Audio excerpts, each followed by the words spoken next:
no!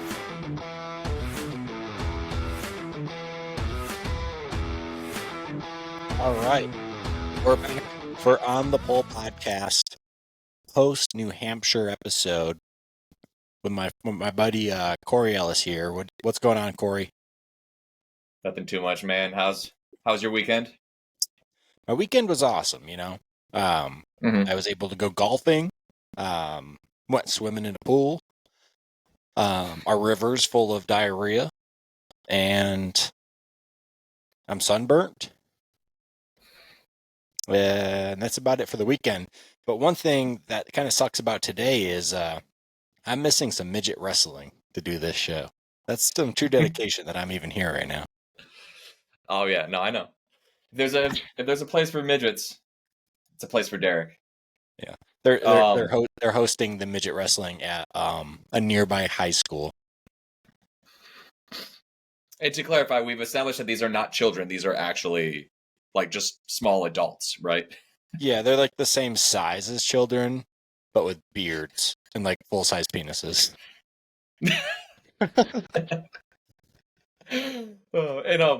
I need a little context on the river being full of diarrhea. So what's going on there? So we have like a waste plant that's near the river, and every time, we had a huge storm last week, and 5 straight days of crazy storms. But every time we have a bad storm around here, we accidentally release like 5 hours worth of poop into the river. Happens like 4 times a year around here. So yeah, our river is just a big old toilet right now. I know when I lived up in Fredonia, I don't think it was a sewage related issue, but I know like it seemed like once a summer something happened to Lake Erie and it killed everything. So just like thousands of millions of fish or something like that would just like wash up on like the beaches, and then you just like couldn't go there, and you had to like boil water anytime you wanted to do anything with any type of water. Yeah, that's what's going on here in Olean right now. A lot of water boiling. Nice. Classic. Yeah. Gets us ready for the apocalypse. Yeah.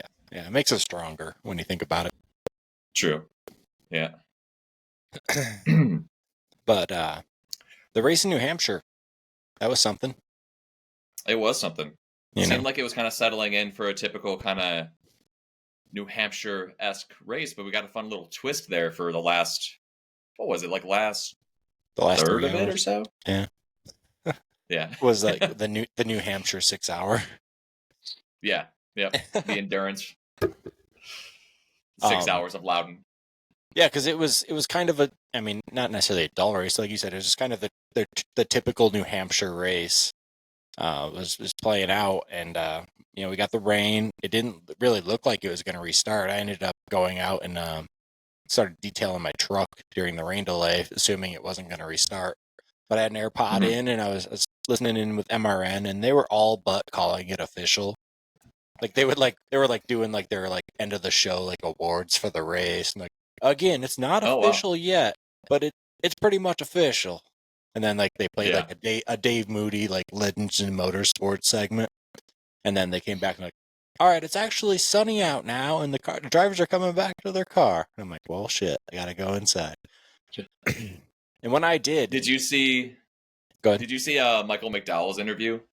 No. Once it started raining, I just listened to it on the radio. Yeah, because like when they interviewed, who was it? I think they interviewed Michael McDowell and like Chase Briscoe or something, and Michael McDowell was in full-on street clothes, totally had given up on like actually going racing.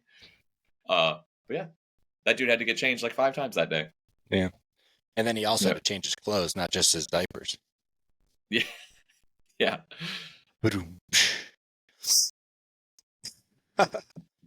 But yeah, when the race resumed is when it got good. Yeah. They were rolling out in those pace laps, and 2 of the most talented drivers in the field, Kyle Busch and Corey LaJoy, spun on the pace lap, and I'm like, oh boy, this is going to be a shit show. Yeah.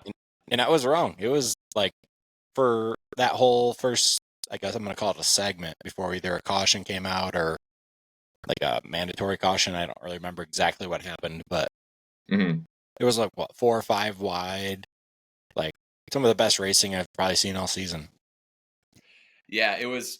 I remember like just like going when like the cars were heading down into turn one. You kind of expected that like someone somewhere to pile into someone, and they just all split every possible way they could. I think Blaney was the first one down on the absolute bottom of the apron. Yeah. And I just looked at that and I was like, big brain. I would have never thought to go to like the the grainiest, like least used part of the track of like the whole track, and it was such a good idea. Yep. Yep. Yeah, I thought he was like when I first saw that, I thought he was bailing out almost. Like he just like dropped so Yeah. far down. Like either had a problem or he was like afraid. But then yeah, it ended up being genius. Yeah, like I think the like that inside of the apron did kind of it became less effective as the run went on, but in the beginning it was really good, and it could still be used to like make a pass, but it wasn't a fast line unless you had like a good like closing rate on someone to kind of like wash up and take the line away. Mm-hmm. But it's I think Jeff Burton ended up hitting on it where in road racing it's like finding grip isn't as hard because like there is like a certain racing line that cuts through one very small part of the track, so they'll just run like a more middle entry, run higher off than like the preferred groove and kind of cross back over it and make it nice and smooth. But in oval racing, that preferred groove is already much wider because especially with a progressive banked track, it's just a wider groove in general. So they split to as high as possible and as low as possible. So the whole middle was kind of a no man's land for a while. And that was super cool to see. Yeah. It was awesome. Like I said, the racing I thought was great. Where the whole product I feel like went downhill a little bit, went to where NASCAR's like indecision on like if they were gonna allow. I'm fine with like the not competitive pit stops due to danger, and of course, extreme danger, but like where they would like you can have tires, you can't have tires, you can pit, but you can't put tires on, and then like nobody really knew what was going on, and then they were like, well, you can pit, but you can't take tires, and then they're like, actually, you can put tires on. That whole thing just seemed, I guess, unprofessional, if nothing else. Yeah, like this is what I was trying to kind of pull a list of like different like cup races, especially that have been affected by the rain, because I feel like Xfinity is like kind of a testing ground for NASCAR policies as much as it is for future NASCAR like Cup Series talent. So like there's been like the Roval a couple years ago was an absolute like shit show. Oh, yeah. But that's where that would happen is the Xfinity series, and that's fine with me. It is definitely something you would like to see a little bit more fleshed out and like actually have the plan for. But I think had some of that stuff just stayed out of our perception, it would have been okay. Like if it had just been through team comms and like we wouldn't know. Like it's weird. NASCAR doesn't really know how to handle when to make tires, when to make wet and dry tire switches. Right. Like if you declare a track wet, like I could see it for like the start, you have to start on wets and then you can do what you want to do. Right. But when a track is in a crossover, it should be up to the teams to make the call. And but it is so weird though with how NASCAR does their pit stops and how packed pit road is. It's tough, but I feel like uncompetitive, but you should get your tire choice. Yeah. But it is, I think to a point though, like they really haven't had this type of racetrack, those type of conditions with this tire available. So I think at this point, I'm pretty satisfied overall with how it was handled. I just, if it happened, if the year goes by and it happens 2 or 3 more times, it's kind of like, what are you doing? Right. But like this time, I think it's permissible. Yeah, I agree to an extent. I mean, they have ran the wet weather tires on not maybe a track with quite this much speed. So like the teams have an idea, and ultimately the people on the teams are probably smarter than whatever NASCAR engineers have. That's true. So like if like Kyle Larson thinks the tire's blistering, for one, 2 things that you get out of this. Kyle Larson thinks the tire's blistering, which it was. And he wanted to put slicks on. One, let him, because it's Kyle Larson. Yeah. I mean, he's obviously one of the most talented guys, and if anyone's going to wheel around a wet track and slicks and be fast, it's going to be Kyle Larson, and which would just make the race that much more thrilling. And or he goes out and wrecks, and it's just entertaining in that sense. He got to choose. Yeah, is what it comes down to. Yeah. Or he would, in that scenario, get to choose. Right. Yeah. And even if they're not doing competitive pit stops, I know this is just like a rabbit hole of theories now, but even if you're going to do like a non-competitive pit stop and you wanted to take slicks, like you go to the end of the people who pitted line, I guess. Because obviously if the slicks are that much faster and you come in third and you put slicks on and everybody else puts rain tires on, you're going to crush them. Provided you can keep it under control. Right. Yeah. And I think that's a possibility too, that they, like, NASCAR has like kind of come out and said that like they believe that it was like a resounding success, like how the tire did in those conditions.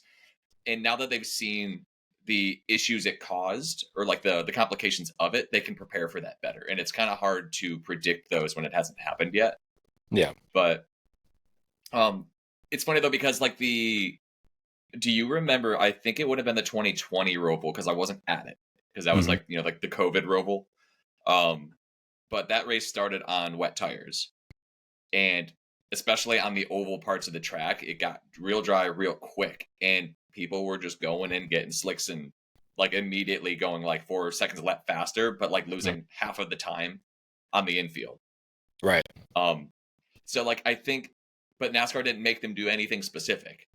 So I think where they need to get a little sorted out is like, when a track is declared a certain way, what does that actually mean? Right. Because they were able to make the call then, and then what was it? I think 2020 as well, like the Daytona road course, they threw a caution, declared the track wet, and it didn't rain. Yeah. So, like drivers were literally laughing on the radio, and just to cause a shit show. Yeah. I think NASCAR in general has a problem with like making exceptions to situations that don't need exceptions. For example, Ricky Stenhouse was passing cars that weren't maintaining speed. And then, I mean, unless they said this prior to the race restarting, like they're not going to enforce that. They can't just be like, okay, this is a weird circumstance, so it's fine that they're not this time. Unless, like I said, we didn't know, and prior to that, they said we're not going to enforce that within reason. Because I mean, Marcus Ambrose lost a race because of that. That's true. Yeah. You know, like in was it turn like 2 and 3 or so like of Sonoma. Yeah. And I'm sure there's been other situations. He stalled, right? Yeah, like I think he was trying to save fuel, and it wouldn't refire. Yeah. But yeah, and the congestion that was causing that at yesterday was because they were all trying to get the tires like cooled off, but they like couldn't get in line, so they had to slow down to get in line, right? Yeah. Yep. Yeah. And that's super weird because the cars were running, but they weren't maintaining speed. So yeah, it's like, it's almost like they need like a rain. They need to almost establish rules of engagement for rain cautions. Yeah. Or something like that. Again, the NASCAR, they shouldn't make exceptions to a lot of these rules, but they also don't know to have these rules sometimes. So, again, like I'm okay. Like I'm pretty happy with how everything was handled, but it was definitely not perfect. I just hope that those things are learned from. Right. Yeah. I mean, if it's those things obviously would continue throughout the season or into future seasons, it's definitely a bad look. But the product itself was more than entertaining. Oh, absolutely. Yeah. And not even more than entertaining in like a shit show way. I mean, there was an abundance of cautions at the end, but I mean, that could have happened even without the rain, really. So totally. So like that, the racing, because you mentioned it earlier. Like they went green, and they ran something like 12 laps or so without any incidents at all. Like everyone just split, maybe a little bit of sliding. I don't even think there was a whole lot of contact. Like until they started getting comfortable and they got racy. Yeah. So yeah, like I can't even remember what that first caution was, but it almost didn't even seem like it was a specific like rain related thing. But I do know somebody did ride the paint, like in I think like turn 1, and that's what caused like the bigger. Oh yeah, I think it was Yeah, that's Noah. what caused like the bigger. Yeah, Noah I think like rode the paint, spun into Bubba, and that was like kind of like the biggest wreck of like the that could be caused or attributed to the wet weather. Mhm. Yeah, so it ended up being for the race 16 cautions for 85 laps, which ended up being 28% of the race. Is that I'm sure including overtime? I don't know. I don't know. I stole that information from someone else, if I'm being honest with you. Okay, fair enough. That also It might have also try. accounted for like riding around, like pre-starting back up. I don't know if those were caution laps or not. Yeah. But the race had a little bit of true. drama in it.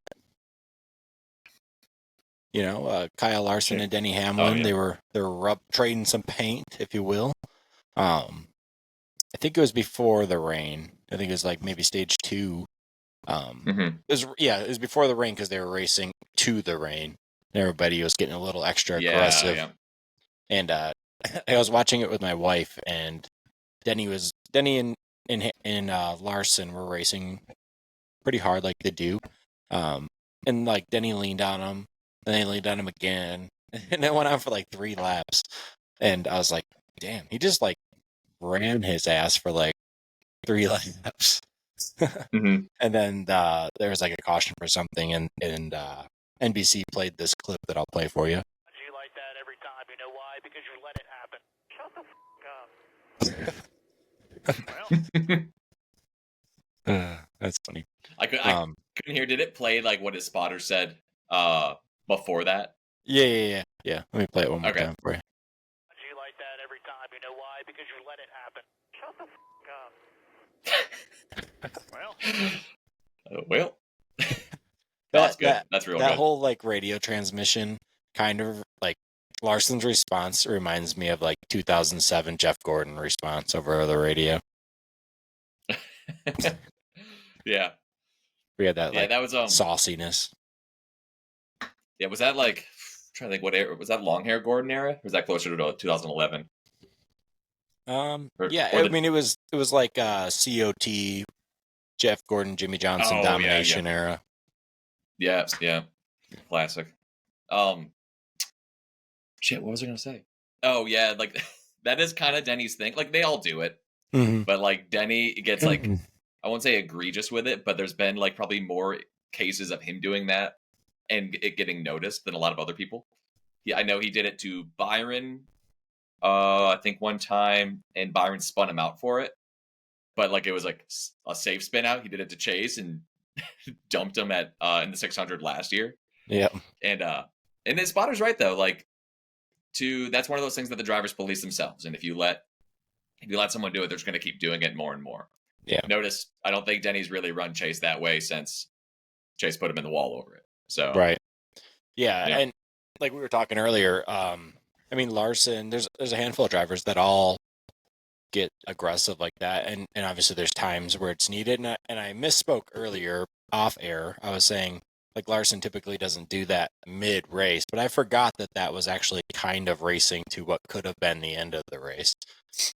That's true. Yeah, because they just passed the halfway point. Yeah, it was kind of like you could compare that to being what is maybe the last 20 laps of a race. Yeah. Essentially, yeah. But it does seem like Hamlin lately, at least like the last year or so, has definitely been more like leaning on Larson than anyone else. And it's probably because Larson he doesn't necessarily take it. I mean, he gives that same treatment back, but he never goes like the next step like Chase or many others have done to Denny Hamlin. Yeah.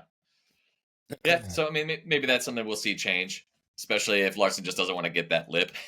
We might see it change a little bit. No, that's a classic clip, though. Yeah, for sure. So a couple of other little news things. It's a little played out at this point, but Christopher Bell leaks that Chase is coming to JGR next year. So I got a little clip for you on that one. I think that there really is a leadership role in that aspect. You know, and whenever Chase comes into the car, whenever I don't even know what to say. Whenever we have a new driver into the 19 car. That was funny.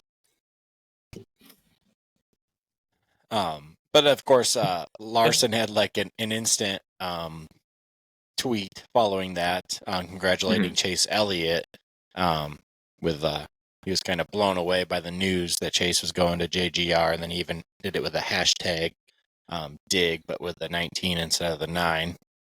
Oh, I didn't notice that. Yeah, I saw the tweet too. Yeah, I'll pull it up for you. Like really proud of it. He was so proud of that too. So I embedded the tweet into the video for you. Great pause moment too. It's perfect. He's so stoned. Yeah, he has the good luck hashtag dig 19. Yeah, full tagging Chase and JGR too. It's good stuff. Like really proud of it. Yeah, I was typing it so fast I couldn't wait to get it out there. So no, I mean I texted Bell and Briscoe. I think before I even sent that tweet that I was dying laughing because it was hilarious. That's the greatest way to announce somebody coming to a team. I think no matter, I'm sure PR departments have been planning this extravagant, very professional thing, but they got way more clicks for that than once they finally do announce it. Did you hear that cuss word edit? I did. I already forgot it. He said fucking, but like they edited it out with like the cars going by at Daytona. It was like reminds me of those old Limp Bizkit albums where they like blanked out cuss words with just like sound drops. What was the song? Was it hot dog flavored water? What was the first one on that album? Was it that one? Yeah. I don't remember the song name, but yeah, it was out that album for sure. Nice. It's just like the whole song was just absurd sound drops. 37 somethings there's 37 bleeps in a bleeped up rhyme. Something like that. The best band to ever do it, I'll tell you that. Mm-hmm. You once rocked a pretty mean Fred Durst cosplay if you wanted to. I don't know if the people know that. Yeah.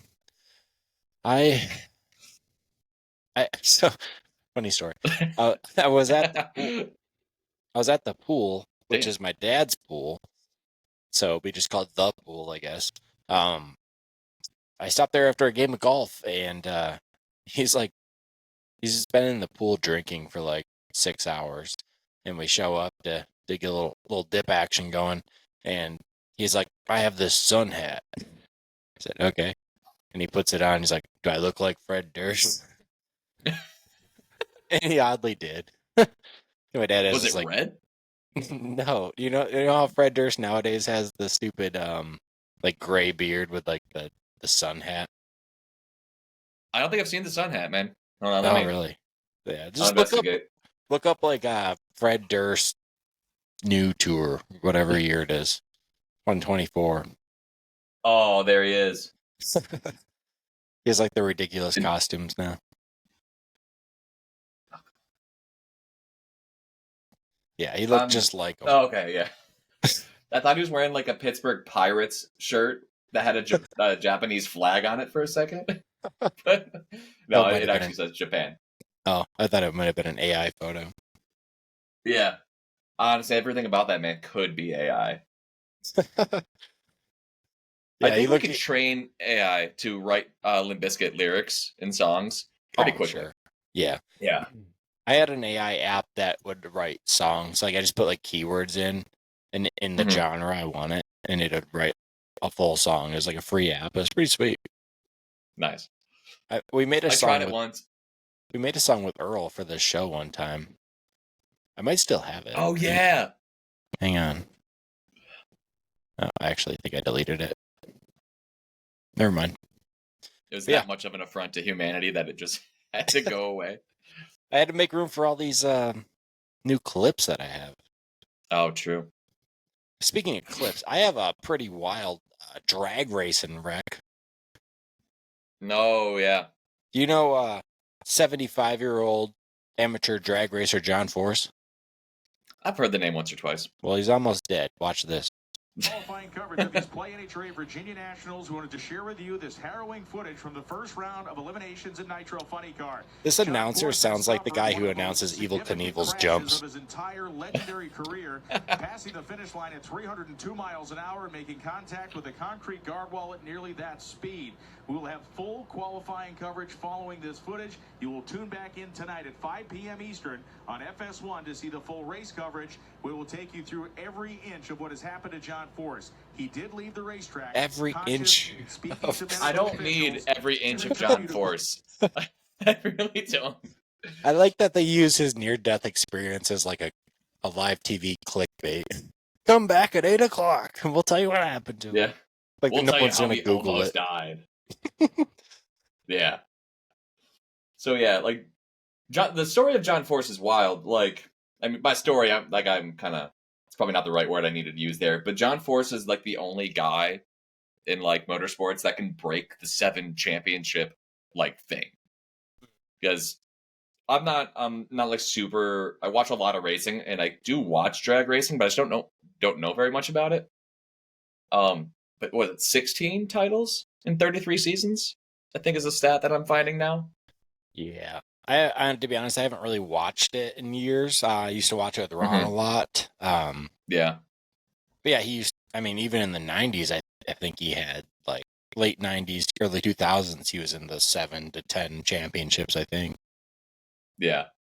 Like, that is such a prolific career. And I know he's, like, some of the ones I've watched this year, he's talked about, like, they have his, like, replacement picked and, like, the time is coming. And can't help but feel like that time might come maybe even sooner than anticipated now. But, it's, you always want to be able to, you want drivers to be able to step away without being made to. And as long as he's, like, it does seem like he's stable. And I know he's been talking. He's been awake and alert. Like, it's probably a good time for him to step away. Obviously, not every driver gets that. A lot of greats back in the day never did. We thankfully haven't had that a whole lot in many motorsports, especially in like NASCAR. We really haven't had it since. What was Dale Earnhardt the last one across the main series? There might have been an IndyCar death since then. There have been some Dan IndyCar, Weldon, right? Yep. Dan Weldon was 2012. F1 has had 2 in the relatively recent years, or Formula racing, like Antoine Hubert was, I think, F2 a couple years ago, and then Jules Bianchi in like 2014. But yeah, you want drivers to be able to step away. Like, I mentioned it last week for some reason, because any chance I can talk about Jeff Gordon, I typically find it. Like when Gordon's like belt came undone at Pocono and he was subbing for Junior, that was like it for me. I was like, no, get out of the car. Yeah. I don't want you in the car anymore. Career's been awesome. Step away. So hopefully he crossed the line at 302.75 miles an hour. Yeah. And then they said they hit the wall at pretty much that speed too. Yeah. Yeah, that's pretty wild. Yeah. For anybody, that alone a 75-year-old. That's the thing that's constantly lost on me too. Yeah. Like, it's wild. Yeah, that family, like the Force family, is like slowly but surely kind of stepping away. I think it's just Brittany that'll be left after this year, probably. Yeah, because he had 2 daughters that were in it for a while, right? Yeah, I think Courtney stepped away a few years ago. Brittany still does, though. Speaking of drag racing, and this is a NASCAR podcast, so it kind of ties in. Tony Stewart had a big announcement. Oh yeah, yes he did. Yeah, he's having a boy, a child, a baby boy. So, you have any of those names that yeah, so you tried to get earlier? I was trying to come up with like a couple quick whips, couple quick whips. about coming up with like some funny some funny Tony Stewart names. And I personally don't have the creativity anymore because AI does all my creativity for me now. So, of course, I defaulted back to that. And I have a couple that are some good pulls. I got Burnout Ben Stewart. I got Tarmac Tony Stewart. I'm assuming Junior. Dude, I love Tarmac Tony, dude. I think it's a different occupation. I think that's just a guy that's been just like laying asphalt for a long time, but I'm into it. He's definitely born at the age of 55, though.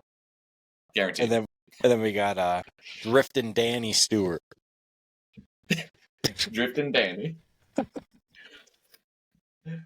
Yeah, I didn't get nearly as cool things when I consulted Microsoft's Copilot. I got they like to poke at Tony Stewart's failings. Like I got Olivia Daytona Stewart, which I could not reason with why they would do that. The two best ones definitely Alania Turbo Stewart and Maverick Nitro Stewart. Ooh, Maverick. Nitro actually kind of makes sense. Yeah, especially with the drag racing. Exactly. Yeah, I could see him naming a son Maverick because I know a Maverick, so the name doesn't sound as ridiculous to me. I actually just came up with what might be a good one. Let me say it out loud. Larry McRib Stewart. Because he's fat. I mean, it's better than I got. I don't think I definitely... I'm getting like really like cursed visuals of Larry Mack and Tony like coalescing into one human, and I'm not liking what I see. I think it's called coitus. In some circles, yes. So the last thing I got NASCAR related for the show before we go into picks. What is next? Oh, actually, Nashville, right? Next week is Nashville. I do have one more before we leave our favorite topic of drag racing. Another stat that pulled up in John Force's title search is that he has over 600. He's won more than 600 races. Wow. Which is wild. And I think that would also, I don't know if that includes qualifying runs, because this is, again, not like our forte. But that means that he's won a lot more than 600 races in a sense. Yeah. Because he had to win a qualifier to get to a race. Yeah, I would imagine it wouldn't count the qualifying run.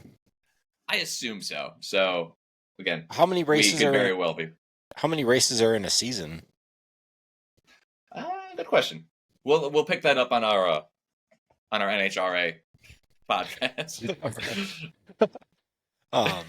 So Kyle Busch has had some extremely bad luck the last few weeks. Well, the last like year and a half, but this last 4 or 5 weeks has been extreme. Yeah. Like, I feel horrible for the guy. Like when he went to RCR and people started to love him, right? Like they started to come around with him, and he got that early win, and the crowd cheered. It was like a weird time. It was like when the NWO in wrestling, when Hulk Hogan went bad and then he became good again, and then people totally loved him. It's kind of that same vibe that was going. But I did notice last week in I think 2 of the 4 wrecks he was in, they piped in audio from the crowd and they were just loving it. Yeah. But he did debut a new paint scheme for next week. You want to see it? Yeah, I would love to. Level Humphrey, 8 carries, 88 yards, 2 touchdowns. Not a bad. It's Kyle Busch rolling in with his RCR trash can. Yeah, I mean, I like the. I don't know if it'll get through inspection, but the aero tweaks definitely look like they could be faster than his current car. Oh yeah, he's got a big old spoiler on that thing. Yeah. It's true. It's actually adaptive aero too. He can, or active aero. He can raise and lower depending on how much downforce he needs. On the straights, just lay that thing back. It's funny. I've been trying to simplify my notes because I'll take a detailed, almost lap for lap. Oh, the contact here, this, that, and that. simplified it this week in my first note for this race, which I accidentally titled London, by the way, but is Bush's 2 laps down in stage 1. Yeah, that was bad. They were like, even before all the bad shit happened, there were Austin Dillon was running 30th, and Kyle Busch was like 32nd. Yeah, like just Stage legitimate. 2, sorry. Yeah, But it was early stage 2. yeah, it's not good. No, that's rough, especially for a driver as good as Kyle Busch is. It is really sad to see, honestly. Yeah, like Mhm. and like him going to RCR, I would imagine he knew it could have went bad. Mhm. I would hope there's some kind of clause in his contract. I know he said he had like a no talk clause, but I would also hope there's like a clause where like if you're below X amount in points, or you like your average finish is below such and such position, that he has an option to get out. Like if they can't give him that, Yeah, there's the got to be some performance sort clause. of performance. Yeah. Exactly. Like, it's tricky. Like, Kyle Busch it's very possible he's not as good as like peak Kyle Busch, but he didn't forget how to drive a car. Yeah. Granted, this car is tricky. There's definitely drivers that have adapted to it faster than others, but he's not that bad. Yeah. There's definitely a good component of that. While it might not suit his driving style, Kyle Busch is not a bad race car driver. Yeah. So there's got to be, hopefully there is something, because I would like to see Kyle Busch be like fighting, like, I mean, granted, again, he's had like really bad luck. He's had fast races. Loudon wasn't one of them, but like he just kind of has like shit luck, like more than half the time too. Yeah. It's a damn shame, buddy. It's a damn shame. Mm-hmm. But he's in his peak years, like driver statistic wise. Like, what's he in his like mid 30s, and that when most drivers like are really at their peak more times than not. Yeah, I would say, and especially like the old NASCAR, it's hard to tell because they were all old, but like nowadays, like obviously like Johnson ruled through like his 30s and stuff like that. Gordon got better the later, and he was really good in his 20s, and then really good in his late 30s, early 40s. Denny, Truex, all of them are older and almost peak levels. Truex maybe not as like his peak, but he should be doing well if he had the equipment to support him. Yeah, it's a shame. Mm-hmm. But we're going to New Hampshire. We're going to New Hampshire again. We're going to Nashville. You were fortunate enough to pick the winner in New Hampshire, Christopher Bell. Yeah. Mm-hmm. I texted you early in the race because Joey Logano was running second, and I was like, "Oh hell yeah!" Picks are good. Earl gave me shit for that pick. Oh, did he? Yeah. Like in the race or like before, like after the podcast? He listened to the podcast on Friday or Wednesday or Thursday. He was like, "Yeah, pick Joey Logano. That's a stupid pick." Whatever.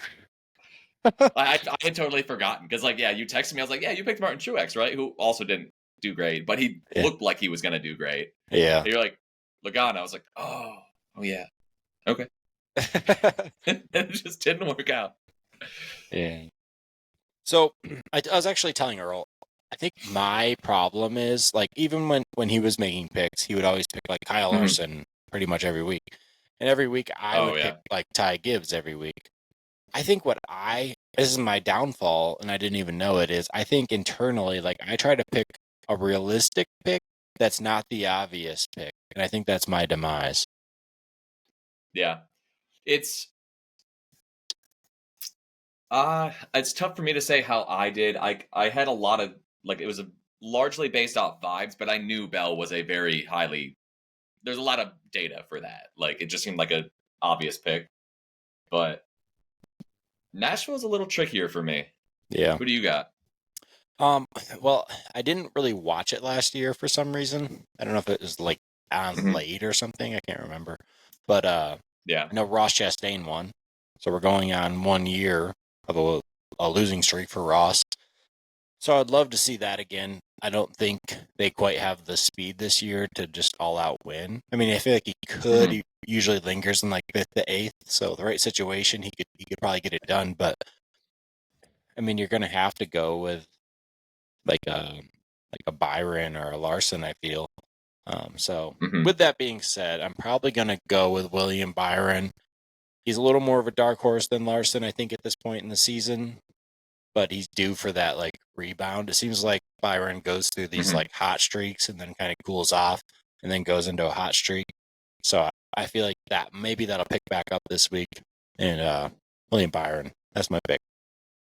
Yeah, no, and what you're saying about his like hot streaks too is like so like even last year it was true. Like he was like I think it was last year he was dominant early, and then like you forgot he was dominant early because he ran in the middle for so long. Yeah, and then he kind of like came back a little bit.